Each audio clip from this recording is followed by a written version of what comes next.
Get a little bit of another variant for the 53. This is what we are going to call a 53 Eagle. We're lined up in our base 53 right now. In the Eagle front, we cover the middle three offensive linemen. So the nose guard is still heads up. This tackle that is normally inside shoulder now goes to outside shoulder of the guard. This tackle is normally inside shoulder, goes to the outside shoulder of the guard. So we have pretty much covered the interior of the offensive line. Say, we've got trying to give them a different look, or they only need a yard or something. This is going to help take away, what we'd say would be the quarterback sneak type of thing.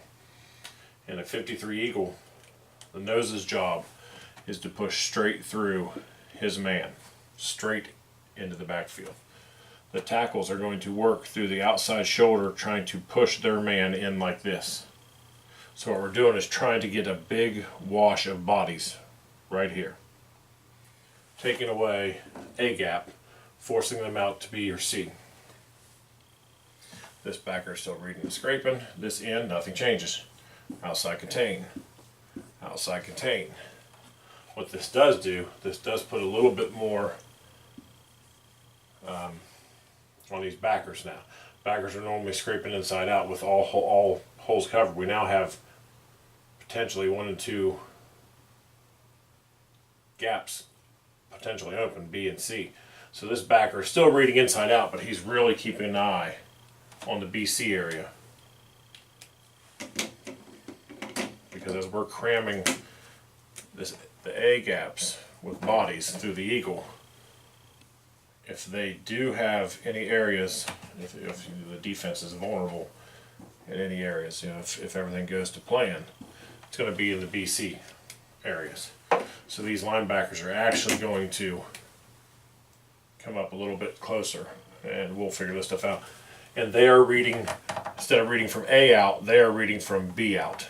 They're reading from B to D, just to try to get in to this area in case they do get out of here and we force them outside. Ideally, they're coming into the middle, they get forced outside. The play is somewhat broken. We can't get outside because we have us covered, so we're now funneling them into this area where we have this backer and this backer scraping. So it's another just little different front. Can we still slant out of a 53 Eagle? Yes. Strong side slant, if we remember. Strength is always to our left. Strength left. Weak right. So we could do a 53 slant to the strength. So he is working through this hip, this guy's working through this hip, this guy's working through this hip. So we still have the ability to do those things if needed with this. Obviously we can't tackle and twist too far away, but we can still run a 53 Eagle with a slant package. There would be no pinch package because we're already basically pinching. They're working through the outside shoulder of the guard, pushing him into the A gap. He's pushing him straight back. He's pushing him into the A gap. We're just trying to get a big mess right here to take away any quick hitters, quarterback sneaks, quick fullback dives, something to that extent. It would be a 53 Eagle front. What's showing now would be a 53 Eagle slant strong, or slant to the left.